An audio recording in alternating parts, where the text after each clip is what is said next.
بادشاہ خان کے پانچوں دوست اس کی دعوت پر بینکاک پہنچ گئے تھے۔ سمگلنگ کی دنیا کے 5 بڑے آدمی، اگر بینکاک پولیس کو ان کی آمد کے بارے میں معلوم ہو جاتا تو شاید پورے علاقے میں کھلبلی مچ جاتی، لیکن پانچوں آدمی احمق نہیں تھے۔ وہ بہت احتیاط سے یہاں داخل ہوئے تھے اور اپنے طور پر قیام کا بندوبست کر کے پھر انہوں نے بادشاہ خان کو اپنی آمد کی اطلاع دی تھی۔ بادشاہ خان نے فرداً ان سے ملاقات کر کے ان کی آمد کا شکریہ ادا کیا، لیکن اس نے سب سے معذرت کرتے ہوئے کہا کہ اس کی دعوت کے بارے میں تفصیل وہ اس وقت بتائے گا جب سب جمع ہوں گے اور اس میں زیادہ وقت نہیں لگے گا۔ بادشاہ خان نے اس دعوت کا اہتمام کر لیا تھا، لیکن ذہین بوڑھے نے اس میٹنگ میں نعمان خان کو شریک نہیں کیا تھا۔ وہ اپنے زیادہ تر معاملات محفوظ رکھنا چاہتا تھا۔ جس عمارت میں دعوت کا اہتمام کیا گیا تھا وہ بہت شاندار تھی، دریا کے پانی کے کنارے بنی ہوئی تھی۔ کھانے سے فارغ ہونے کے بعد وہ ایک بڑے ہال میں داخل ہو گئے جس کا آدھا حصہ پانی میں ڈوبا ہوا تھا اور موٹے شیشے کی دیواروں پر کروڑوں ٹن پانی کو اندر داخل ہونے سے روکے ہوئے تھی۔ مارٹن کنگ نے مسکرا کر بادشاہ خان سے کہا، 85 سالہ جوان کو دیکھ کر رشک آتا ہے۔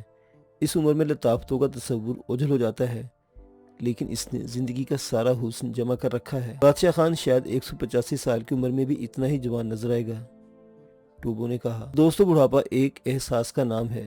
بدن کی تبدیلیوں کو میں بڑھاپا کہنے کا قائل نہیں۔ گزرنے والی عمر تجربات دیتی ہے اور یہ تمیز آ جاتی ہے کہ کیا اچھا ہے کیا برا۔ میں نے اپنی زندگی میں بہت سے مقاصد حاصل کر لیے ہیں، لیکن ابھی تشنا ہوں، اس لیے میں نے خود کو بوڑھا تسلیم نہیں کیا ہے۔ اچھی منطق ہے، لیکن ہمیں کب تک سسپینس میں رکھو گے؟ وہ کون سا معاملہ ہے جس کے لیے تم نے ہمیں طلب کیا ہے؟ بن حاتم نے کہا۔ ایک اور بات پر روشنی ڈال دوں بادشاہ خان، ہمارے درمیان معاہدہ ہے کہ کوئی کام جس کا تعلق کسی کی ذات سے ہو اخلاقی پیمانے پر نہیں کیا جائے گا۔ ہاں، مشترکہ مفاد کے لیے ہم کسی وقت کسی بھی جگہ جمع ہو سکتے ہیں۔ امریکی نے یاد جیکارڈ نے کہا۔ ہاں، مجھے معاہدہ یاد ہے، مگر میری یہ دعوت بامقصد ثابت نہ ہو تو اسے ایک دوستانہ اجتماع تصور کر لیا جائے، اور اگر آمد و رفت کا خرچ گرا گزرے تو اور وقت کے ضیاع کی قیمت کا تعین ہو جائے تو اس کی ادائیگی میرا دوستانہ فرض ہوگی۔ بادشاہ خان نے کسی قدر ناگواری سے کہا۔ او ڈیر بادشاہ خان، جیکارڈ کی بات کا برا مت مانو۔ جہاں تک معاہدے کا تعلق ہے میں اسے تسلیم کرتا ہوں، لیکن اس امریکی نے یاد کے بارے میں تمہیں علم ہے کہ یہ یہودی ہے، مارٹن کنگ نے کہا۔ ہاں، مجھے اس کا اعتراف ہے، اور میں وقت کا بدل صرف دولت سمجھتا ہوں۔ ان دلچسپ باتوں میں اگر کام کی بات جاری رہے تو کیا حرج ہے؟ بن حاتم نے کہا۔ میں اس کے لیے زیادہ تمہید نہیں باندھوں گا۔ اس کا احساس تم سب کو ہوگا کہ آج کی اس میٹنگ میں صرف 6 آدمی شریک ہیں۔ افسوس ان 2 کے بارے میں کسی نے کچھ نہیں کہا جو اس سے پہلے ہمارے درمیان موجود تھے، اور جو موجود نہیں، جیکارڈ بولا۔ کیا ان کی غیر موجودگی قابل افسوس نہیں ہے؟ وہ زندہ نہیں ہے، اس کا ہم سب کو علم ہے، اور ان کی موت کی وجہ کا بھی علم ہوگا۔ دیکھو بادشاہ خان، موت صرف موت ہوتی ہے، وجہ تو لوگوں کے تذکرے کے لیے ہے۔ غالباً وہ کسی دشمن کا شکار ہوئے ہیں، یہ کہنا چاہتے ہو تم؟ ہاں، اور وہ دشمن بھی جو کسی ایک کا نہیں، ہم سب کا دشمن ہے، یعنی مارلینو، بادشاہ خان نے کہا۔ وہ بے بس سا دیہاتی جو ہماری تفریح کا ذریعہ بنا تھا؟